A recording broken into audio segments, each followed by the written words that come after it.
안녕하세요, 나마비입니다. 오사카역 근처에 있는 초밥집 스시 요시노에 다녀왔습니다. 초밥 영상만 보고 싶으신 분들은 1분 45초부터 보시면 됩니다. 저는 지하철 타니마치선을 타고 히가시 우메다역으로 왔는데요. 한큐 백화점 옆에 신우메다 식당거리 근처에 있고 요도바시 카메라에서도 아주 가까워서 찾기는 어렵지 않았습니다. 그리고 무엇보다 오사카 맥도날드 바로 옆에 있는 가게라 생각보다 금방 찾을 수 있었습니다. 우메다 지역은 워낙 맛집이 많은 곳이라 맥주 한 잔을 하려고 해도 어디를 들어갈지 고민이 되는 장소인데요. 그 중에서도 스시 요시노는 샤리의 밸런스도 괜찮아 보이고 네타도 생선 본연의 느낌을 살린 스타일이라 식사로도 좋고 가볍게 한 잔 곁들이기에도 괜찮겠다 싶었습니다. 정말 맥도날드 바로 옆에 있네요. 시원한 나마비 한잔하러 안으로 들어가 보겠습니다. 스시 요시노 내부는 다찌 형식으로 카운터 자리만 있고 저녁 시간대는 예약 없이는 입장이 쉽지 않은 적이 많은데 이날은 점심에 방문해서 그런지 예약 없이도 웨이팅 없이 바로 들어왔어요. 가게에 들어오면 여행 캐리어를 보관할 수 있는 공간이 있고 여행객들을 배려한 모습이 보였습니다. 여행 오신 분들이 직접 편지를 써서 맛있었던 메뉴나 추천 메뉴를 남겨두셨더라고요. 재미있어서 읽어봤고 적혀있는 메뉴들도 몇 가지 주문해봤습니다. 일행과 식사하는 동안 4팀 정도가 들어왔다 나갈 정도로 회전율도 꽤 빠른 편이었고 요리사분들의 손도 상당히 빠른 느낌이었습니다. 오마카세 세트도 있었고 가격은 대략 1,500엔에서 3,500엔 정도의 세트 메뉴가 있었습니다. 다만 일행이 초밥에 호불호가 조금 있는 편이라 저희는 단품으로 여러가지 주문해보기로 했습니다.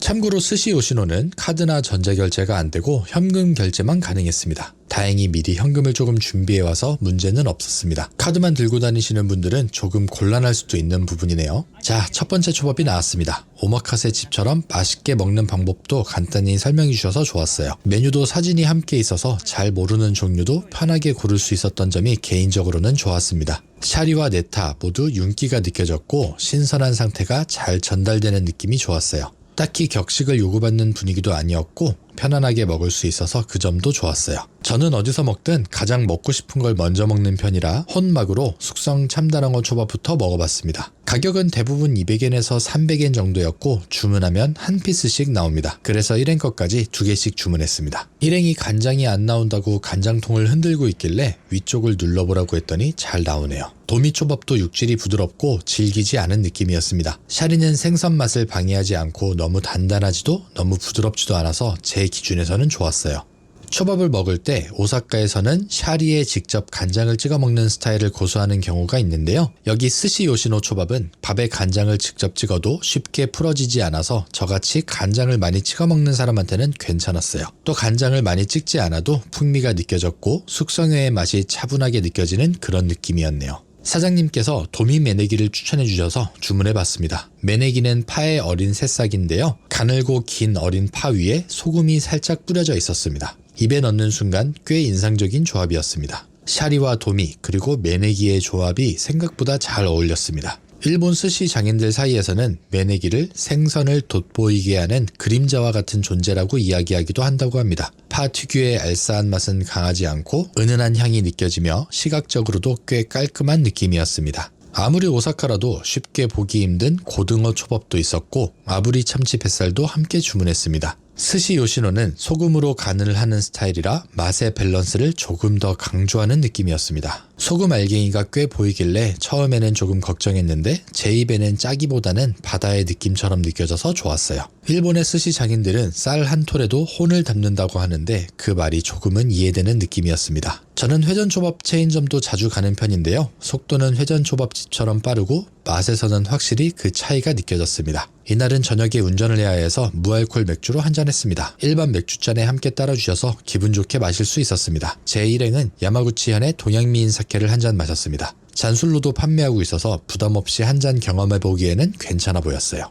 두 번째 주문한 초밥이 나왔습니다. 방어, 생새우, 연어, 새우초밥 그리고 아까 먹었던 숙성 참다랑어가 괜찮았어서 한 번 더 주문해서 먹었네요. 아마에비라고 하는 생새우 초밥은 김과 함께 먹는 스타일이었는데 비린 느낌이 없이 달콤한 맛이 느껴져서 좋았어요. 와사비도 양이 적당해서 초밥의 맛을 방해하지 않아 좋았습니다. 연어 초밥도 담백하고 깔끔한 맛이었고 방어 초밥 역시 기름지기보다는 묵직한 풍미가 느껴졌습니다. 그 중에서 이 새우초밥은 식감이 꽤 쫀득해서 랍스터를 먹는 듯한 느낌도 살짝 들어서 좋았어요. 숙성 참다랑어는 막 잡은 참치와는 또 다른 매력이 있었고 그 독특한 맛이 인상적이어서 이것도 한 번 더 먹었네요. 식사의 막바지에는 토치로 분량을 낸 초밥들로 몇 가지 주문해봤습니다. 아부리 연어 초밥은 위에 올라간 마요네즈도 살짝 불에 그을려 향과 풍미가 조금 더 살아나는 느낌이었습니다. 마요네즈를 구워 먹는다는 생각은 평소에 잘 하지 않는데 의외로 잘 어울리는 조합이었습니다. 장어초밥은 초밥집에 가면 개인적으로 자주 먹는 메뉴인데요. 소스가 과하지 않고 담백한 느낌이었고 장어 소금구이 초밥 위에 올라간 유자 후추가 작은 포인트처럼 느껴져서 다른 데서 먹어봤던 거랑은 차별점이 있어 좋았어요.